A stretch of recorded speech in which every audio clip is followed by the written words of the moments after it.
तो hey guys, आज हम मूनलाइट डस्ट के एपिसोड नंबर 8 को कवर करने वाले हैं। तो अगर वीडियो अच्छी लगी हो तो वीडियो को लाइक करके और चैनल को सब्सक्राइब करके सपोर्ट कर देना। तो अब बिना किसी देरी के अपन लोग इस एपिसोड को शुरू करते हैं। तो कहानी के शुरुआत में ना हमें यूई को घर पे दिखाया जाता है और वो कल के फेस्टिवल के बारे में सोच रही होती है। और तभी हमें कल के फेस्टिवल का सीन दिखाया जाता है, जहाँ पर हम देखते हैं कि इचिमुरा ना यूई के हाथ को पकड़ के रास्ते में चल रहा होता है। और तभी इचिमुरा उससे बोलता है कि हमें यहाँ से जाने से पहले मुझे लगता है कि हमें कुछ खा लेना चाहिए। पर तभी यूई ना अपने सामने भुट्टा देखती है और उससे बोलती है कि अगर हम फेस्टिवल में आए हैं तो मुझे लगता है कि हमें अच्छे से घूम लेना चाहिए। इचिजी अपने मन में बोलता है, देखा जाए तो उसकी भी बात एकदम सही है, क्योंकि मैंने कहा था कि खाने के बाद हम डायरेक्ट घर चलेंगे। तो इसके बाद ना वे दोनों फेस्टिवल में चारों तरफ घूमने लग जाते हैं और दोनों साथ में फायरवर्क्स भी देखते हैं। अब नेक्स्ट सीन में ना जाने का टाइम हो जाता है और इचिजी उससे बोलता है कि तुम मेरा हाथ पकड़ लो, क्योंकि यहाँ पर काफी ज्यादा भीड़ है तो तुम खो सकती हो। बट यूयू उससे बोलती है कि मेरे हाथ पसीने से भींजे हुए हैं, मैं तुम्हारे हाथ को नहीं पकड़ सकती। पर तभी इचिमुरा उसके हाथ को पकड़ते हुए बोलता है कि मुझे इससे कोई प्रॉब्लम नहीं है और मुझे लगता है कि अब तुम्हें इसकी आदत डाल लेनी चाहिए। वेल इसके बाद सीन ना प्रेजेंट में आता है और यूई अपने मन में कह रही होती है कि लगता है कि अब हम बॉयफ्रेंड गर्लफ्रेंड बन गए हैं। और ये सोच के ना वो काफी ज्यादा शर्माने लगती है। पर तभी उसे एक ख्याल आता है कि जब हम ऑफिशियली एक रिलेशनशिप में हैं तो हम दोनों स्कूल में कैसे बिहेव करेंगे। वेल अगले दिन यूई के दोस्त हैरान होते हुए यूई को शाबाशी दे रहे होते हैं, क्योंकि उन्हें पता चल गया है कि इचिमुरा और यूई फाइनली एक रिलेशनशिप में है। और तभी यूई उन दोनों से पूछती है कि क्या तुम दोनों लंच के बाद फ्री हो। और ये सुनकर ना वे दोनों काफी ज्यादा हैरान हो जाते हैं। वेल अगले सीन में ना इचिमुरा खुश होकर और गाना गुनगुनाते हुए स्कूल के ग्राउंड पे चल रहा होता है। और तभी उसके दोस्त भी उससे पूछते हैं कि आज तेरे साथ कुछ हुआ है क्या, क्योंकि हमने पहले कभी तुझे गाना गुनगुनाते हुए नहीं देखा। इचिमुरा उनसे बोलता है, बात यह है कि अब मैं यूई को डेटिंग करना शुरू कर दिया हूँ। और भाई ये ऐसा बात बोला कि ये दोनों भी सुनकर काफी ज्यादा हैरान हो गए। सिंतारो उससे बोलता है, नहीं तुम मजाक कर रहे हो, और अगर ये सच होगा तो तुम पक्का उसे ड्रग वगैरह देकर फुसलाए होगे।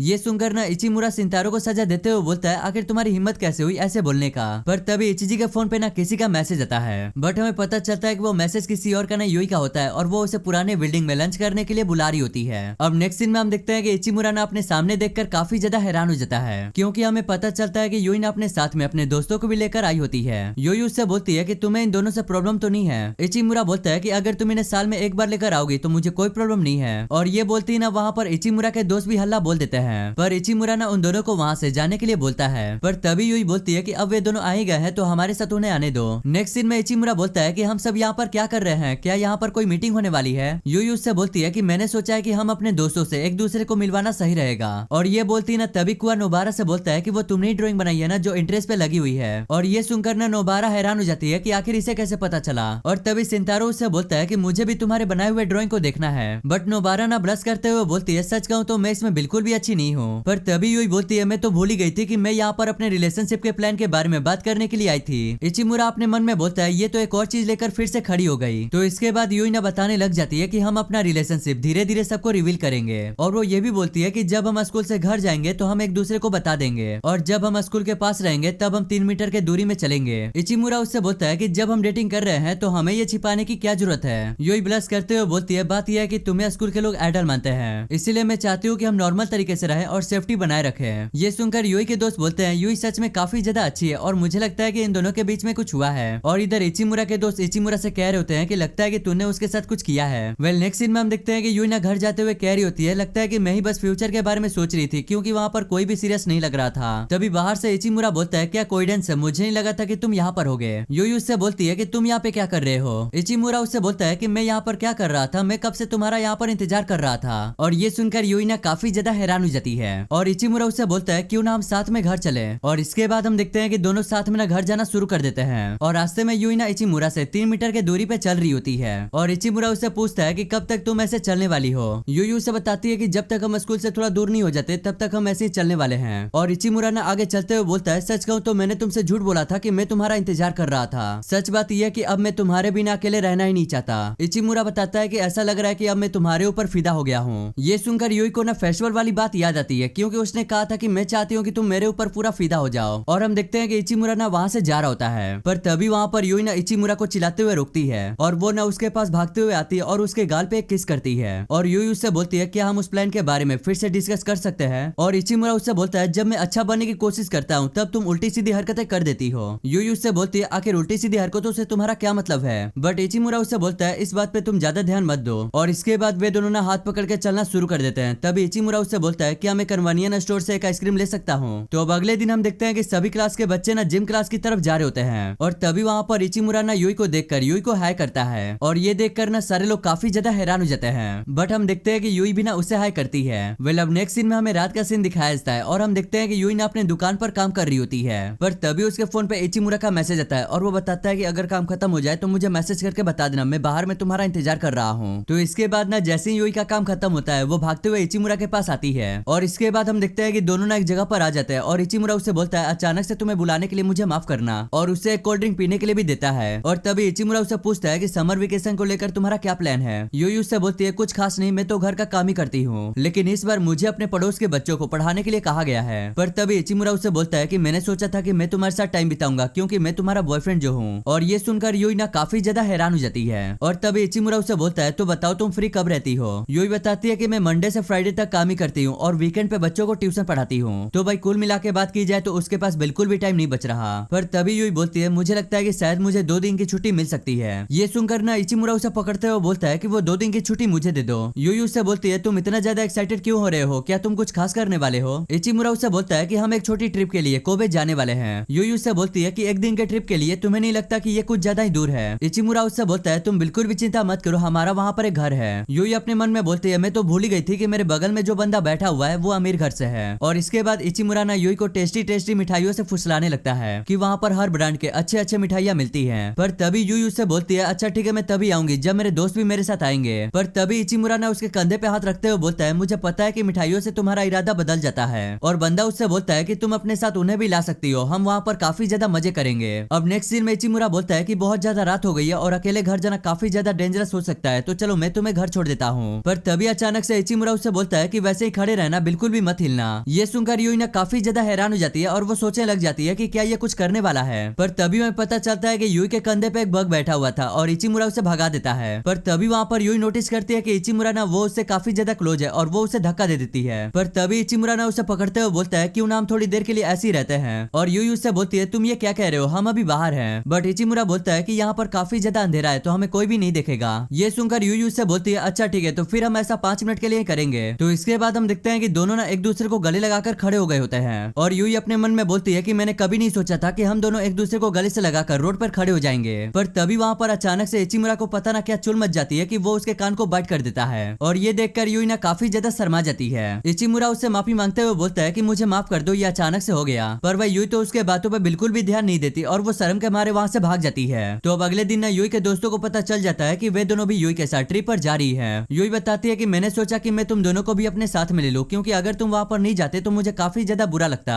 तभी कोटू बोलती है क्यों ना हम कोबे ट्रिप पर जाने से पहले क्यों ना हम थोड़ा शॉपिंग कर ले। तो अब नेक्स्ट सीन में हम देखते हैं कि वे तीनों ना मॉल में आके कपड़े चूज करने लग जाते हैं। तभी वहाँ पर यूई को ना इयररिंग्स दिखाई देता है और यूई अपने मन में बोलती है क्या ये सेंपाई को अच्छा लगेगा। तो इसके बाद हम देखते हैं कि यूई ना उसे पहनकर चेक करने लग जाती है और ये देखकर ना यूई के दोस्त उससे बोलते हैं कि ये तुम पर काफी ज्यादा अच्छा लग रहा है। तो इसके बाद हम देखते हैं कि यूई ना मॉल से लौटते हुए डायरेक्ट अपने दुकान पर आती है और यूई ना ओजी से बोलती है कि मुझे माफ करना, मुझे आने में देर हो गई। ओजी उससे बोलता है कि अभी अभी दुकान खुली हुई है तो तुम्हें चिंता करने की बिल्कुल भी जरूरत नहीं है। पर तभी ओजी उसके कान पर नोटिस करते हुए बोलता है क्या तुमने पियरिंग्स करवाए हुए हैं। यूई उससे बताती है कि मैंने ऐसे डिजाइन में लिया हुआ है कि बिना पियरिंग्स करवाए ही हम इसे पहन सकते हैं। ओजी उससे बोलता है ये देखकर उन जैसा लग रहा है जो डेली अपने कान में पहनते हैं। ये सुनकर ना यूई को इचिमुरा के इयररिंग्स याद आते हैं क्योंकि वो भी डेली अपने कान में पहनता रहता है। यूई अपने मन में बोलती है कि कहीं इसे शक ना हो तो मैं इसे पहले ही अपने पॉकेट में डाल लेती हूँ। पर तभी वहाँ पर ओजी बोलता है मुझे लगता है कि तुम दोनों ना डेटिंग करना शुरू कर दिए हो। पर तभी ओजी ना उसे माफी मांगते हुए बोलता है मुझे माफ करना, मुझे ऐसा कहने का इरादा बिल्कुल भी नहीं था। बट तभी वहाँ पर यूई बोलती है हाँ तुमने सही कहा, हमने डेटिंग करना शुरू कर दिया है। और ये सुनकर ना ओजी काफी ज्यादा हैरान हो जाता है, वो तो कुछ अब बोल ही नहीं पाता।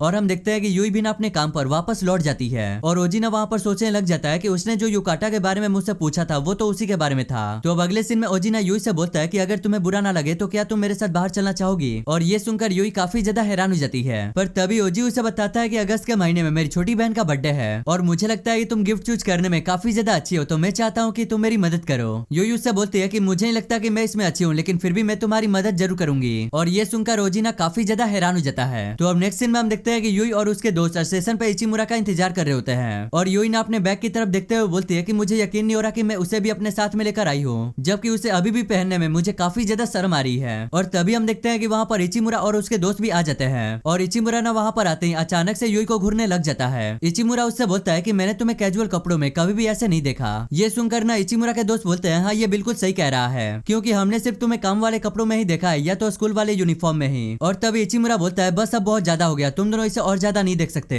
बट यूई उससे बोलती है पहले तुम मेरे कंधे पे से हाथ हटाओ, ये कुछ ज्यादा ही हो रहा है। इचिमुरा उससे बोलता है मुझे माफ करना, मैंने सोचा था कि हम थोड़ी देर के लिए ऐसे ही रहेंगे। और तभी इचिमुरा उससे बोलता है कि मैं तुम्हें एक चीज बताना ही भूल ही गया कि तुम इस कपड़ों में काफी ज्यादा सुंदर लग रही हो। और ये बोल के ना इचिमुरा टिकट खरीदने के लिए अपने दोस्तों के साथ चला जाता है। और हम देखते हैं कि यूई ना उसके बातों से काफी ज्यादा शर्मा गई होती है। और इसी के साथ यहीं पे ये वाला एपिसोड एंड हो जाता है।